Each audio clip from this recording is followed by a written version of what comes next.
आज कहीं ना कहीं विकास वैभव सर को सुनकर बच्चे काफी मोटिवेट हुए, उत्तेजित हुए और बच्चे जरूर उनके द्वारा कहे चीजों को अक्षरशः पालन करेंगे। मुझे बहुत ही अच्छा लगा कि हमारे इस पुण्यतिथि दिवस पर विकास वैभव जी का अपना कार्यक्रम रहा। पिता के लिए तो कुछ कहना शब्दों में बहुत मुश्किल है, क्योंकि जिन्होंने मुझे खुद लिखा है, मैं उनके बारे में क्या कुछ कहूँ। लेकिन जहाँ तक स्मरण की बात है तो मैं आज जो भी हूँ आज उनकी वजह से ही। हमारा जो इंस्टीट्यूट है वो सबको प्रेरित करता है ताकि आप नौकरी के साथ साथ समाज में भी अपना कुछ योगदान दें। स्वर्गीय आदित्य नारायण मिश्र स्मृति दिवस पे यहाँ बहुत सारे गणमान्य लोग पधारे और साथ ही में आप लोग बता दो कि आईपीएस विकास वैभव सर भी आए हुए थे। ऐसा क्या कुछ कहना चाहेंगे, आइए सर से जानने का प्रयास करते हैं इस पुण्यतिथि के अवसर पे। सर से इसमें आपका बहुत बहुत स्वागत है। क्या कुछ कहना चाहेंगे इस तिथि पे, जिन्होंने आप सभी लोग मिल करके आज यहाँ पे सभी लोगों को मोटिवेट किए हैं, ये सबसे बड़ी बात है और इस पल को आप खास बनाए हैं। जी बहुत बहुत धन्यवाद सबसे पहले आर बिहार न्यूज को और खास करके आपको कि आप यहाँ पे आए और इस तरह की चीजों को आपने कवर किया है। आज सही में देखा जाए तो गर्व का दिन है कि आईपीएस विकास वैभव सर का आगमन शिक्षा विहार पे हुआ है। और सबसे परम सौभाग्य की बात तो ये है कि आज परम आदरणीय परम पूज्य मेरे पिता स्मृति से स्वर्गीय आदित्य नारायण मिश्र जी का आज पुण्यतिथि भी है और कहीं ना कहीं शिक्षा विहार के वो चेयरमैन रहे थे और शिक्षा विहार का नींव डाल करके उन्होंने ये बताया कि कैसे सरकार के विभिन्न विभागों में बच्चे जा सकते हैं और उसके लिए क्या अथक प्रयास करनी चाहिए। और आज कहीं ना कहीं विकास वैभव सर को सुनकर बच्चे काफी मोटिवेट हुए, उत्तेजित हुए और बच्चे जरूर उनके द्वारा कहे चीजों को अक्षरशः पालन करेंगे। सर उनकी जो यादें थी, आज वो सारी यादें आपको याद आ रही होगी और जब आप बचपन थे तो काफी छोटे से पाल करके पोस कर इतने बड़े किए, इस लेवल तक पहुंचाए, तो सर के लिए दो शब्द जो आपके लिए बहुत ही खास रहे होंगे। पिता के लिए तो कुछ कहना शब्दों में बहुत मुश्किल है, क्योंकि जिन्होंने मुझे खुद लिखा है, मैं उनके बारे में क्या कुछ कहूँ। लेकिन जहाँ तक स्मरण की बात है तो मैं आज जो भी हूँ आज उनकी वजह से ही हूँ। वो बैंक के अधिकारी थे, साथ साथ उन्होंने मुझे भी शिक्षा दीक्षा दिया और मैं भी सरकार के विभिन्न विभागों में मैंने नौकरी किया।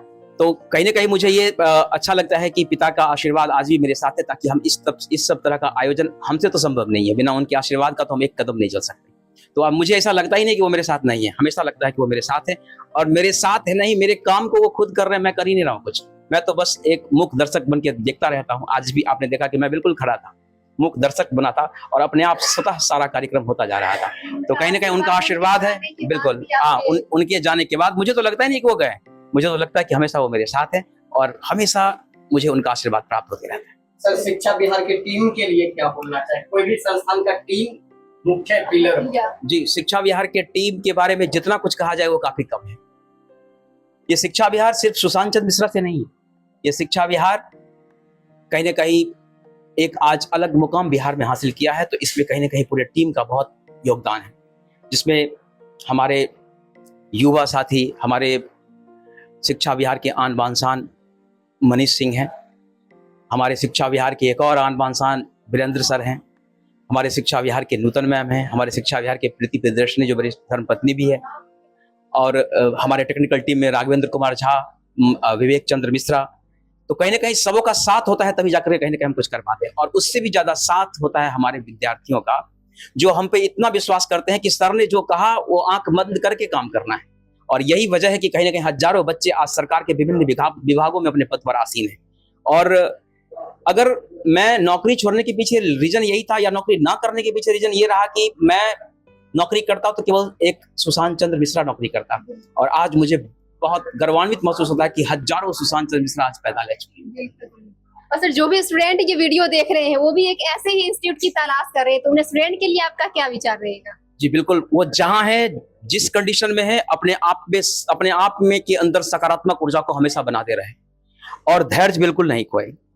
शिक्षक सब बहुत अच्छे होते हैं, शिक्षक में कहीं कमी नहीं होती है। जिनमें जो मिले वो चीज ले लीजिए और आगे बढ़ते चले जाइए। कभी भी कोई नकारात्मक शक्ति आप पर हावी ना हो, सकारात्मक ऊर्जा के साथ आप काम करें। निसंदेह एक दिन ऐसा आएगा जब आप सफलता के कदम को चूमेंगे, सफलता आपकी कदम को चूमेगी निश्चित। सर आज वो खास दिन था जिसको आप सभी ने मिलकर के स्टूडेंट के साथ इस दिन को आप पल को याद किए, क्या कुछ कहना चाहेंगे आज की इस स्मृति को लेकर के?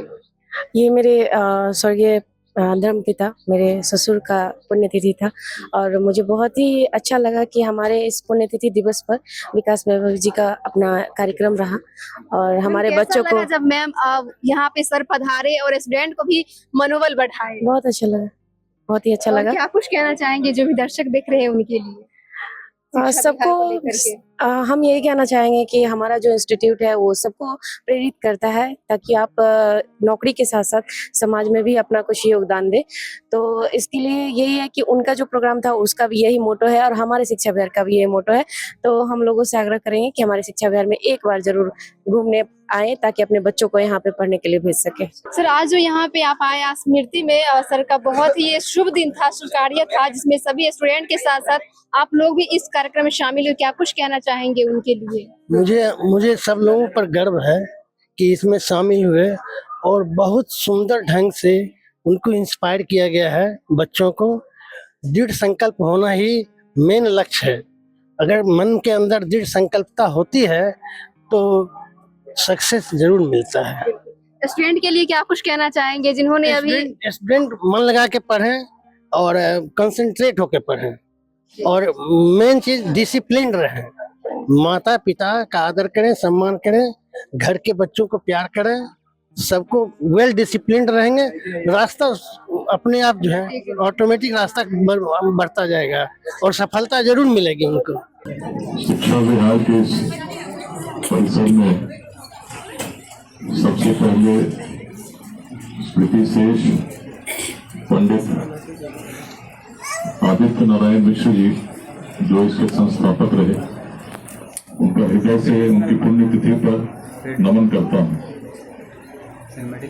इस मंच पर उपस्थित कार्यक्रम के अध्यक्ष दिलीप कुमार चौधरी जी, इस कार्यक्रम के संरक्षक चांद मुसाफिर जी, यहाँ उपस्थित मंसूर चक बेगूसराय से आए समन्वयक राजीव जी, जिनके प्रयासों के कारण आज यहाँ उपस्थित हो सका हूँ, प्रोफेसर पीके झा प्रेम जी, यहाँ उपस्थित सुप्रसिद्ध फिल्म अभिनेता अमिया कश्यप जी, यहाँ उपस्थित वरिष्ठ कवि एवं साहित्यकार जिनसे हम सभी प्रेरित होते हैं, ऐसे सचिदानंद पाठक जी, मेरे समक्ष उपस्थित महतो जी, विनोद हसौड़ा जी, सभी लोगों का नाम मुझे स्मरण नहीं है लेकिन सभी का हृदय से अभिनंदन करता हूं। और यहाँ उपस्थित विवाह साथियों का, सुशांत जी का, उनकी धर्मपत्नी का, सबका हृदय से अभिनंदन करता हूं, आभार व्यक्त करता हूं। जो स्वागत आपने किया वास्तव में बहुत भावुक था और मुझे भी अपेक्षा नहीं थी कि इस मुनकामा के इस परिसर में इस प्रकार से स्वागत होगा।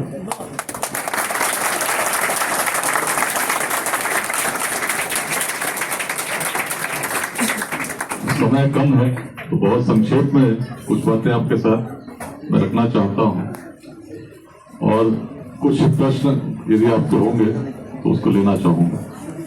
समय थोड़ा कम है, इसीलिए पहले कुछ बातों को रखने से पहले जो अभियान हम लोग चला रहे हैं लेट्स इंस्पायर बिहार, पिछले 4 वर्षों से चल रहा है। इसका उद्देश्य है कि 2047 तक जिस विकसित भारत का स्वप्न हम सभी मिलकर देख रहे हैं वो तब तक संभव नहीं होगा जब तक 2047 तक एक ऐसा विकसित बिहार न बने जिसमें शिक्षा के लिए, रोजगार के लिए या स्वास्थ्य के लिए किसी व्यक्ति को बाहर जाने की आवश्यकता नहीं है। वर्तमान की स्थिति आप सभी जानते हैं। अभी बिहार के ऊपर एक बड़ी अच्छी कविता भी हम लोगों ने सुनी। गौरव की अनुभूति होती है जब बिहार के अतीत को याद करते हैं। बिहार के अतीत को समझना बड़ा आवश्यक है। हमें समझना होगा कि क्या कारण थे कि बिहार से ही अखंड भारत का साम्राज्य बन सका। आज भारत की राजधानी दिल्ली है। कभी जब अंग्रेज आए उस समय कोलकाता से शासन होता था। अन्य क्षेत्रों से भी शासन हुआ, लेकिन जितना विशाल साम्राज्य कभी इस बिहार से शासित हुआ उसकी तुलना पूरे इतिहास में नहीं मिलती। वो भी तब हुआ था जब न ऐसे मार्ग थे, न ऐसी टेक्नोलॉजी थी, न सूचना के ऐसे विकसित तंत्र थे। तो कुछ तो शक्ति रही होगी हमारे पूर्वजों में, उनकी दृष्टि में, जिसके कारण उस काल में हम ऐसा कर सके थे। और तब यदि कर सके थे जब संसाधन आज की भांति विकसित नहीं थे, तो आज हम क्या कुछ बड़ा नहीं कर सकते। एक युवा को समझना कि उसकी क्षमता क्या है, परीक्षाओं की तैयारी कर रहे हैं। और मुझे बड़ी प्रसन्नता हुई कि शिक्षा विभाग के इस परिसर से हर वर्ष सैकड़ों विद्यार्थी सफल भी होते हैं और अपने लक्ष्यों की ओर आगे बढ़ते हुए समाज में योगदान करते हैं। तो आपके बीच में इसलिए और विशेष हो जाता है क्योंकि आपके द्वारा आने वाले समय में इस समाज का, इस राज्य का, इस राष्ट्र का अलग अलग भूमिकाओं में नेतृत्व किया जाएगा। बिहार क्यों ऐसी भूमि थी जिसमें कभी विश्वविद्यालय स्थापित हुए? वो भी तब हुए जब ऑक्सफोर्ड और कैम्ब्रिज की कल्पना भी यूरोप में नहीं थी। क्यों बिहार से हम शून्य दे सके? क्यों बिहार ही प्रथम गणराज्य की जननी हुई? अनेक विषय हैं जिस पर हम जब चर्चा करते हैं उनको हम व्यक्त करते हैं, गौरवान्वित होते हैं। इससे अलग मैं आज उस विषय पर बात करना चाहता हूं कि क्यों मिथिला की भूमि में हम लोग विद्यमान हैं। जिस रूप में मैं देखता हूं मिथिला की प्राचीन दृष्टि ये सबसे बड़ा कारण थी जिसने बिहार को अलग बनाया। उस दृष्टि को समझने की आवश्यकता है। तो दृष्टि क्या थी? उस उदाहरण और जो लेट्स इंस्पायर बिहार के लगभग हर कार्यक्रम में मैं बताता हूं उसको भी साझा करूंगा। लेकिन सबसे पहले चलते हैं उस प्राचीन काल में जब एक पिता ने अपने पुत्र को पढ़ने के लिए भेजा। उस काल में लोग यदि उस पक्षी को हमने ग्रहण कर लिया, समझने लगे तो अपने अस्तित्व में हम आ जाते हैं, जो हमारा मूल है। बाकी जो है हमें लगता है कि आडंबर है, माया है। और जब स्वयं को समझ गए मतलब सामर्थ्य को समझ गए जो हमारा मूल सामर्थ्य। इस भाव से यदि हम किसी परीक्षा की तैयारी करेंगे, इस निश्चय के साथ करेंगे तो क्या हम सफल होंगे? यदि आप सोच के करेंगे कि हमें क्षमता पूरी है तो क्या कोई पाठ्य सामग्री हमें कठिन लगेगी? यदि लग रही है तो मतलब हमारी कमी। यदि फिजिक्स का कोई कॉन्सेप्ट समझने में समय लगता है तो हम समय देंगे, हम 5 दिन पढ़ेंगे, हम कुछ और नहीं करेंगे। लेकिन जब तक समझे नहीं तब तक उठेंगे नहीं। इस प्रतिज्ञा के साथ यदि हमने अध्ययन करना शुरू किया तो मेरा विश्वास मानिए आप किसी लक्ष्य तक निश्चित पहुंचेंगे। बिहार की बात करते हैं, बिहार को जब कोई पिछड़ा कहता है तो कैसा लगता है? अच्छा लगता है क्या? अभी उन्होंने कहा कि बिहार सबसे पिछड़ा है, नीति आयोग ने कहा, फिर भी हमें गर्व होता है। ठीक है, गर्व तो होता है क्योंकि हमें अपने अतीत पर गर्व है। लेकिन वर्तमान को जब देखते हैं तो कैसा लगता है? अच्छा लगता है क्या? हम तो 9th में थे, बच्चों ने भोपाल में बिहारी बोल के चिढ़ाया था। बड़ी पीड़ा हुई थी, 1 साल तक बड़े पीड़ित रहे, दुखित रहते थे। क्यों ऐसा हुआ?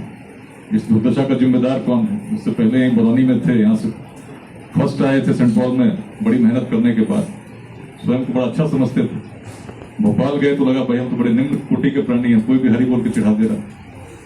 लेकिन मन कहाँ मानने वाला था? नालंदा देखकर गए थे, चाणक्य के सीरियल उस समय आता था।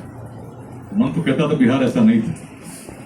और उस समय क्या करते, अपने आसपास के बच्चों को खूब पढ़े, वहां भी टॉपर हुए, उनको बताया कि एक बिहारी की शक्ति क्या है। लेकिन मन कहता रहा यदि अपने जीवन काल में कुछ ऐसा कर सके जिससे बिहारी शब्द पुनः सम्मान का प्रतीक बन जाए, तभी अपने जीवन को सार्थक माने।